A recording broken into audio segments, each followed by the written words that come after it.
Hello viewers, welcome to জিসানাল। আজকের ভিডিওতে আমরা সিএসএস প্যাডিং সম্পর্কে জানব। তো অবশ্যই আজকের ভিডিওটা অনেক ইন্টারেস্টিং হতে চলেছে, শেষ পর্যন্ত ভিডিওটা দেখার অনুরোধ রইল। আপনি যদি HTML কিংবা CSS এর বেসিক সম্পর্কে না জেনে থাকেন তাহলে অবশ্যই এই প্লেলিস্টের প্রথম ভিডিও থেকে দেখে আসবেন। প্লেলিস্টের লিঙ্ক ভিডিও ডিসক্রিপশনে দেওয়া রয়েছে।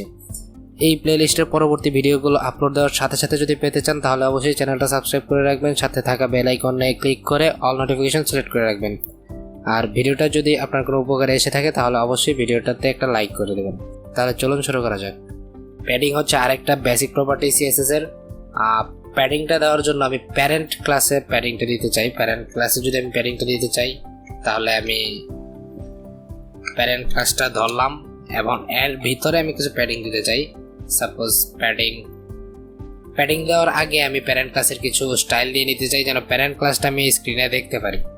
প্যারেন্ট ক্লাসের ওয়াইড দিলাম 160 পিক্সেল, হাইটটা দিলাম 150 পিক্সেল ইন্টু 5, কারণ হচ্ছে আমার 5টা চাইল্ড এলিমেন্ট রয়েছে, প্রত্যেকটা 150 পিক্সেল এবং প্রত্যেকটার নিচে আবার 5 পিক্সেল করে মার্জিন রয়েছে, সেহেতু প্রতিটা এলিমেন্টই 155 পিক্সেল হাইট নিয়েছে। প্রত্যেকটা Depp tag, child Depp tag, এর ভিতরে আমি প্রতিটা এলিমেন্টের জন্য 155 পিক্সেল, অর্থাৎ যেহেতু 5টা এলিমেন্ট রয়েছে সেহেতু 5 × 155 পিক্সেল, এর সাথে আমি 10 পিক্সেল এক্সট্রা যোগ করে দিতে চাই যেন উপরে এবং নিচে কিছুটা অংশ থাকে। এখানে এই কেএলসি ফাংশনের মাধ্যমে আমরা সিএসএস এর ভিতরে বিভিন্ন ক্যালকুলেশন করতে পারি। পিক্সেল এবং পার্সেন্ট একসাথে ইউজ করে আমরা ক্যালকুলেশনগুলো করতে পারি। তো এখন যদি এর একটা ব্যাকগ্রাউন্ড আমি দিয়ে দিই তাহলে সেটা আমরা দেখতে পারবো খুব ইজিলি।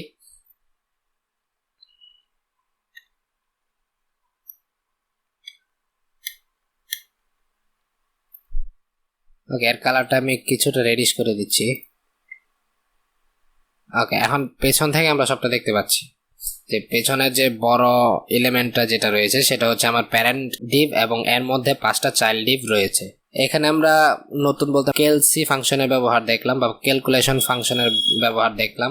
এখন আসি আমরা প্যাডিং এ। আর এই ক্ষেত্রে আমি যদি ওয়াইড এবং হাইট নির্ধারিত করে নাও দিতাম, ওয়াইড এবং হাইট জাস্ট দেখানোর জন্য দিয়েছি, ক্যালকুলেশন পার্টটা দেখানোর জন্য দিয়েছি।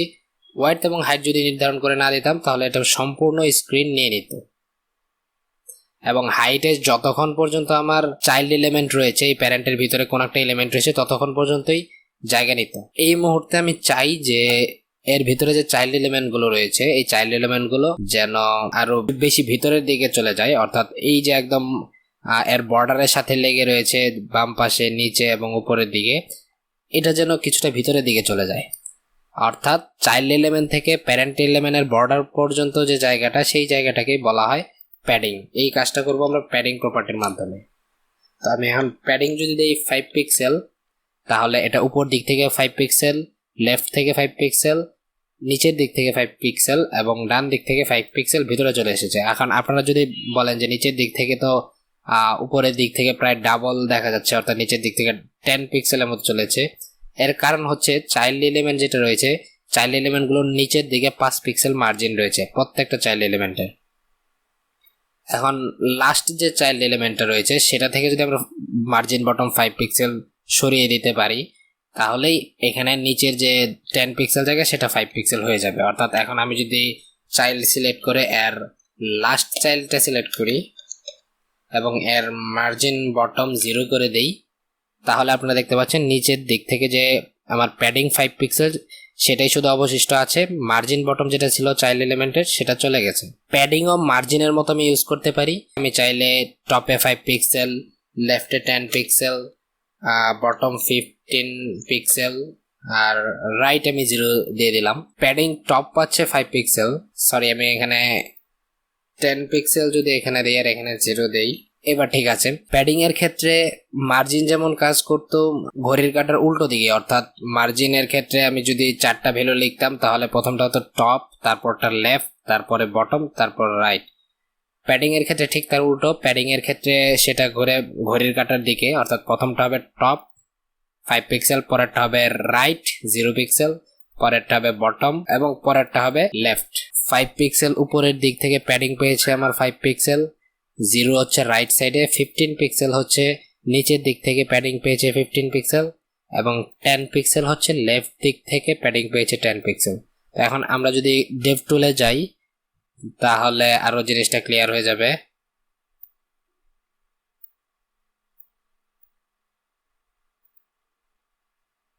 প্যারেন্ট এলিমেন্টটা যদি এখন সিলেক্ট করি তাহলে এটা নিচের দিকে একটু হাইলাইটেড অংশ দেখাচ্ছে, সেটা হচ্ছে 15 পিক্সেল প্যাডিং। বাম দিকে একটু দেখাচ্ছে, সেটা হচ্ছে 10 পিক্সেল প্যাডিং। এবং উপরের দিকে যে অল্প একটু জায়গা হাইলাইট করে দেখাচ্ছে সেটা 5 পিক্সেল প্যাডিং। আপনারা যদি খেয়াল করেন রাইট সাইডে এমন কোনো হাইলাইট নেই, অর্থাৎ রাইট সাইডে প্যাডিং 0, কারণ এখানে আমরা রাইট সাইডে প্যাডিং সিলেক্ট করে দিয়েছি 0।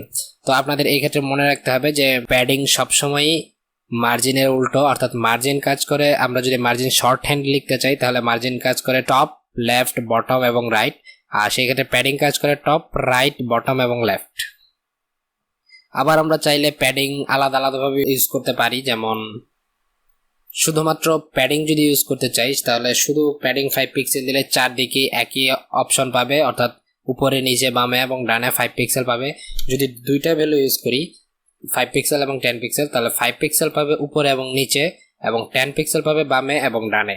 এইটুকু অংশ সম্পূর্ণ মার্জিনের সমান, অর্থাৎ মার্জিন যেভাবে কাজ করে প্যাডিংও সেভাবেই কাজ করে। কিন্তু পরবর্তীতে যখন আমরা 4টা ভ্যালু লিখতে যাব শর্ট হ্যান্ড ভার্সনে, তখন আমাদের মার্জিন যেদিকে ঘুরে প্যাডিং ঠিক তার উল্টো দিকে ঘুরে।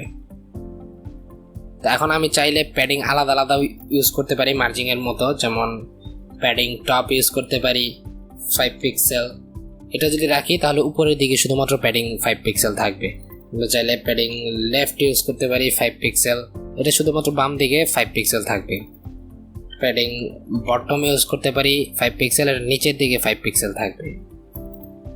এবং সেম ওয়েতে আমরা প্যাডিং রাইট ইউজ করতে পারি, এটা আমরা এখানে দেখতে পারবো না, তবে আমরা যদি ইন্সপেক্ট করে ডেভ টুলে যাই তাহলে আমরা দেখতে পারবো যে ডান পাশে 5 পিক্সেল হাইলাইটিং করে দেখাচ্ছে। হাইলাইটটা যদি আমি আরো বড় করে দেখি তাহলে ক্লিয়ার হবে।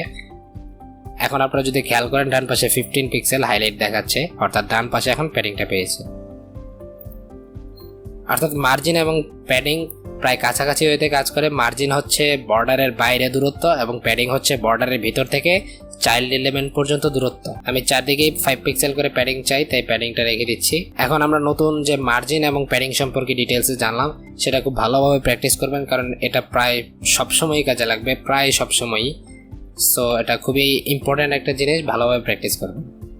নেক্সট ভিডিওতে আমরা CSS ফ্লেক্স বক্স সম্পর্কে জানবো, তাই নেক্সট ভিডিও অনেক ইন্টারেস্টিং হবে। এই প্লেলিস্টের নেক্সট ভিডিওগুলো দেখার জন্য আপনাদেরকে স্বাগতম, এবং আপনারা যদি চ্যানেলটা সাবস্ক্রাইব করে না থাকেন তাহলে এখনই সাবস্ক্রাইব করে নিন। সাবস্ক্রাইব করার পাশাপাশি বেল আইকনটাতে ক্লিক করে অল নোটিফিকেশন সিলেক্ট করে রাখেন। ভিডিওতে যদি আপনি নতুন কিছু শিখে থাকেন তাহলে অবশ্যই ভিডিওটা একটা লাইক করে দেবেন, এবং আপনার এই ভিডিও কিংবা সম্পূর্ণ কোর্স সম্পর্কে যদি কোনো মতামত থাকে তাহলে এই প্লেলিস্টের যে কোনো ভিডিওতে গিয়ে কমেন্ট করতে পারেন। প্লেলিস্টের লিঙ্ক ভিডিও ডেসক্রিপশনে দেওয়া আছে। ধন্যবাদ সবাইকে।